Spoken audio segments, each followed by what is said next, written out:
मोदी हे पंतप्रधान म्हणून निवडून आलेले आहेत आणि जनतेने सलग 3 टर्म त्यांच्या नेतृत्वावर शिक्कामोर्तब केलेलं आहे. याचं भान तरी त्यांनी बाळगलं पाहिजे होतं. शिवाय आपण ज्या वयात अशा पोस्ट टाकतो आहोत त्याच वयात मोदी हे देशाचे 3 वेळा पंतप्रधान झालेले आहेत. तेव्हा आपली आणि त्यांची नेमकी पात्रता काय याचंही भान असायला हरकत नाही. अशाच प्रकारची एक पोस्ट काँग्रेसच्या राष्ट्रीय प्रवक्त्या रागिणी नायक यांनी शेअर केली. त्यांनी मोदींच्या पत्नीसोबतचा एक फोटो आणि इटलीच्या पंतप्रधान मेलनी यांच्यासोबतचा एक फोटो टाकत स्वदेशी विदेशी असे त्यावर मथळे लिहिले आणि हर नारी का सम्मानो अशी एक ओळ त्याखाली टाकली.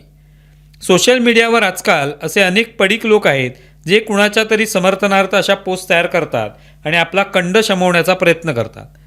हे दोन्ही बाजूचे समर्थक असतात.